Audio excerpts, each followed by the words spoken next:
Tai gal aš tada pereisiu prie kito sertifikato, kuris taip pat praverčia man asmeniškai tiek darbe, tiek, tarkim, karjeroje, tiek, sakyčiau, iš darbinės pusės bendraujant su žmonėm, ieškant tų pačių darbuotojų ir net dirbti.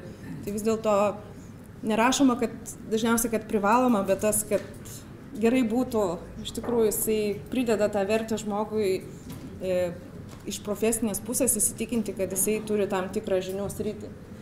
Tai CISM, tai yra Certified Information Security Manager, nes šitoje vietoje mes į S raidelę supraskim ne kaip Information System, bet Information Security ir paskutinis žodis yra Manager, tai yra informacinės saugos vadovas. Tai informacinės saugos vadovo sertifikacija, iš tikrųjų, kaip ir CISA duoda tą įsitikinimą, kad parodymą, kad žmogus turi tam tikrų žinių, kurios reikalingos užtikrinti organizacijoje tinkamai valdyti informacijos saugą. Dar, kad tiesiog tikriausiai jūs visi žinot, kai kalbame apie informaciją, tai šitoje vietoje neapsiribojam tik tai IT arba informaciniam sistemam. Šiuolaikinė organizacija informacija, kaip toks dalykas, jisai turi daug platesnę reikšmę. Tai mes kalbam apie žodinę informaciją, šitoje vietoje mes kalbam nemažai iš tikrųjų ir apie tam tikrus fizinės saugos reikalavimus ir kitus dalykus. Tai šitoje vietoje, nors tai yra, kaip čia, informacinių sistemų asociacijos sertifikacija, bet jinai iš vadybinės pusės, jinai šiek tiek paima platesnių dalykų ir iš tikrųjų yra pakankamai įdomi ir vėl kaip ir iš CISOs reikalavimą, taip reikalavimą ir šitoje vietoje suprasti detaliai, kaip veikia organizacija, kaip veikia joje procesai ir kokie yra saugumo reikalavimai ir kaip juos valdyti. Vėl grįžtant prie to žodžio manager, tai šitoje vietoje, kadangi informacijos sauga apima labai plačiai visą organizaciją, tai reikalaujama nemažai žinių ir iš vadybinės pusės, ar ne, kaip valdyti procesus, kaip padaryti strategiją, kaip įgyvendinti strategiją informacijos saugos.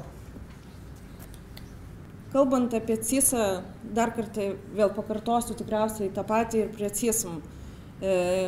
Net kalbant apie žinių sritis ir ko reikalaujama yra, tai beveik visur pamatysite tokį dalyką kaip suderinamumas su organizacijos strategija ir tikslais.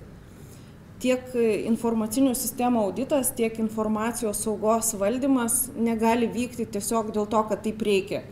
Jisai turi būti pagrįstas organizacijos veikla. Tai jeigu, tarkim, auditas galbūt pats savaime turi savo dar tokių atskirų principų, tai informacijos saugos valdymas turi būti vienareikšmiškai pririštas prie organizacijos veiklos.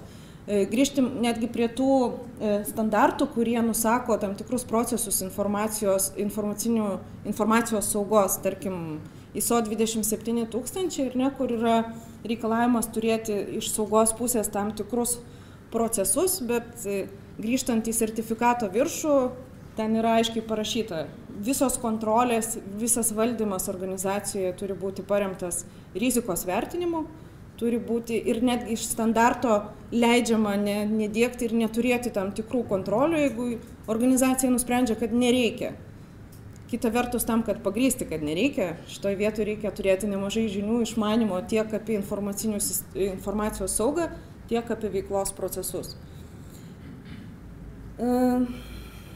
Kodėl reikėtų turėti informacijos saugos vadovo sertifikatą, tai vėl, pirmiausia, tai yra žinios, tai yra pagrindiniai principai valdymo, strateginio valdymo, atsipirkimo, nustatymo tam tikrų kriterijų, rizikos valdymo, kas kiekvienam dirbančiam šitoj srityje iš tikrųjų tiek ruošiantis pačiai sertifikacijai, tiek vėliau dirbant, iš tikrųjų tos žinios yra labai svarbios. Jos turi nuolat būti atnaujinamos, nes IT informacijos saugos tam tikri reikalavimai ir principai, jie nuolat keičiasi, tobulėja, tai apart to, kad jūs iš tikrųjų gaunate tą sertifikaciją čia ir dabar tam tikrą momentą, žmogus dirbantis šitoje srityje turi nuolatos tobulinti savo žinias, stebėti, kas vyksta aplinkui, tiek organizacijoje, tiek iš standartų, tarkim, pusės, tiek iš saugos pusės. Na ir kaip ir CISA, manau, kad kiekvienam žmogui, kuris siekia karjeros šitoj srityje, iš tikrųjų tas titulas yra pakankamai svarbus. Aš asmeniškai irgi labai didžiuojasi ir nepatingiu galbūt pasigirti kartais, kad turiu irgi CISM, nes manau, kad tai yra tam tikras dalykas iš karjeros, iš patirties, iš žinių pusės, kuriuo galima didžiuotis. Ir kaip ir CISA iš tikrųjų ir kiti sertifikatai, tai vien pasakymas, kad turi CISM visam pasaulyje reiškia tą patį, visi iš karto žinos, ką jūs išmanot, ką jūs žinot ir galės kalbėti su jumis vienodą kalbą. Tai iš tikrųjų yra labai svarus dalykas šiuolaikiniam pasaulyje, kur, tarkim, mes vis plačiau bendraujam su pasauliu, su kolegomis iš kitų šalių. Daug vadovų vėlgi turi CISM sertifikatą pasaulyje. Taip pat nemažai žmonių pasaulyje, tų pačių dirbančių ar audito, ar konsultacijų srityje, vėlgi informacijos saugos sertifikato siekia ir nori įgauti tų žinių, kad suvoktų, kaip turi būti organizuojama informacijos sauga organizacijose. Gal aš per tuos skaičiukus neįsiu čia labai detaliai. Man atrodo, galima irgi internete pasižiūrėti, jeigu reikėtų kažkokių papildomos šitoje vietoje informacijos. Kuo unikali CISM sertifikacija, tai pirmiausia, jinai yra unikali savo turiniu, ta mokymo medžiaga, kuri yra pakankamai išsami tiek iš organizacijos ir pusės, tiek apima visus informacijos saugos aspektus, informacijos valdymą ir tai, kas susiję su šitais dalykais. Tai grįžtant prie klausimo iš auditorijos, tarkim, ar yra kas nors panašaus, tai į CISM sertifikaciją šitoj vietoj neteko girdėti, kad būtų kažkokių bent panašių analogijų. Dėl to galima sakyti, kad tam tikra prasme tai yra unikali sertifikacija. Kodėl dar unikalus, tai tikriausiai kaip ir kitos įsakos sertifikacijos, jos iš tikrųjų per to, kad reikalauja iš jūsų žinių, reikalauja tam tikrų ir praktinių įgūdžių, tai reiškia, kad jūs negalite užpildyti tam tikro laukelio tiesiog internete ir gauti sertifikatą, jūs turite įrodyti tiek savo praktinę patirtį, berods čia pakankamai nemenka yra tam, kad tapti informacijos saugos vadovu, tiek aišku egzaminą išlaikyti ir įrodyti savo praktinės žinias, kur vėlgi kolegos kalbėjo, kad egzaminas iš tikrųjų yra unikalus tuo, kad jis nemažai reikalauja praktinės patirties. Tai nereiškia, kad jūsų prašo užrašyti kažkokį terminą, ar ne, kas yra sauga arba kas yra konfidencialumas, bet labiau iš praktinės pusės duoda tam tikras situacijas ir prašo atsakyti į pakankamai įdomius klausimus. Kam gali būti naudos iš CISM sertifikacijos, tai yra saugos vadovai, direktoriai ir kiti asmenys, kurių pavadinime yra žodis sauga. Tai kalbėkim šitoje vietoje ne tik apie informacijos saugą, bet šiaip pasaulyje, kai kuriuose vietose tas žodis informacijos kažkur tais dingsta, lieka žodis sauga, bet turime omeny plačiau. Ta prasme, kad sauga kaip platesnis terminas, kita vertus iš informacijos saugos pusės vėlgi gali būti nemažai žmonių, kurie dirba tik su tas sritim ir gali norėti siekti šitos sertifikacijos. Ir šiek tiek apie tas žinių sritis, ko reikalaujama iš informacijos saugos vadovo. Tai pradėkim nuo to, kad kadangi pats svarbiausias, kaip minėjau, dalykas yra suderinamumas su organizacijos strateginiais ir kitais tikslais, tai yra pirmiausia informacijos saugos tas strateginis valdymas. Tai reiškia, kad informacijos saugos reikalavimai, informacijos saugos procesai ir kiti dalykai, jie gimsta ne iš saugos standartų, ne iš interneto platybių pasiskaičius apie hakerius, bet jie gimsta iš organizacijos strateginių tikslų.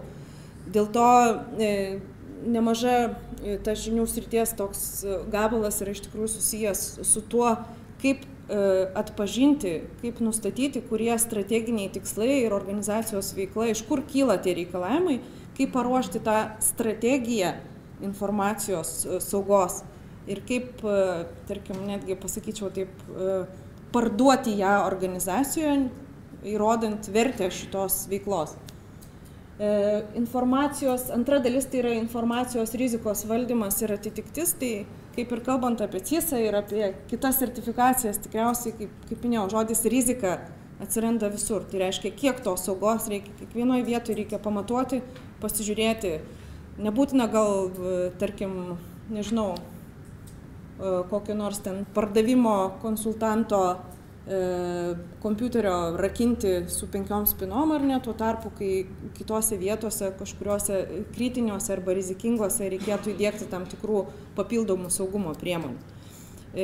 Taip pat vienas iš svarbių klausimų tai yra ne tik rizikos valdymas, neužmirškim, kad iš vienos pusės lygtais yra rizikos ir organizacijos keliami strateginiai tikslai, iš kitos pusės mes vis dažniau susiduriam su tam tikrais atitikties reikalavimais. Tai yra bankų veikla, ar ne, kuriems pagal įstatymus yra keliami tam tikri reikalavimai.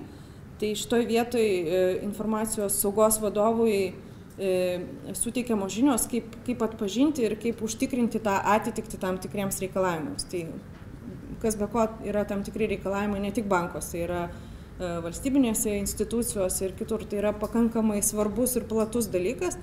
Tai, kaip minėjau, apart to, kad yra rizika, dėja pasitaiko ir tokių dalykų, kurie pačia verslo logika galbūt sunkiai paaiškinami, bet vis dėlto turi būti užtikrintas tam tikras atitikimas standartam ar įstatymam. Dar vienas rytis tai yra, tarkim, jau informacijos saugos vadovui, tarkim, pasiruošus pasitvirtinus strategiją, tai yra pačios strategijos įgyvendinimas, kaip užtikrinti, kad nežiūrėkim praktiką, ir ne pats informacijos saugos vadovas rimtoje organizacijoje, jis juk neina ir pats nedaro tam tikrų priemonių, jų neįgyvendina, bet kita vertus jis kaip vadovas turi užtikrinti, turi organizuoti taip darbus, turi stebėti planų įgyvendinimą tam, kad organizacijoje viskas veiktų teisingai. Aišku, paskirstyti tam tikras atsakomybės ir tai, kas susiję vis dėlto labiau su valdymu, kad rezultatas, tai, ko jisai siekia, tai, ką nusimatė strategijoje, būtų pasiektas. Ir dar viena tema, nors procentukai šiek tiek mažesnė, tai yra labiau specifinė, tai yra informacijos saugos incidentų valdymas. Tai vėl tokia pakankamai įdomi sritis. Vėl grįžkim prie to, kad pati sertifikacija yra vis dėlto susijusi su valdymu. Tai šitoj vietoje akcentuojama labiau valdymo dalykai ir ne kaip atpažinti, kaip pasiruošti planus, kaip juos įgyvendinti. Tiesiog grįžkim prie to, kad ruošiantis sertifikacijoje, tarkim, konkrečių planų arba priemonių šitose vietose nebus nustatyta, bet bus pakankamai iš tų žinių srities pakankamai aiškiai išdėstyta, kokiais principais reikia vadovauti, kaip planuoti, kas būtinai turi būti padaryta ir kas gerai, kad būtų padaryta.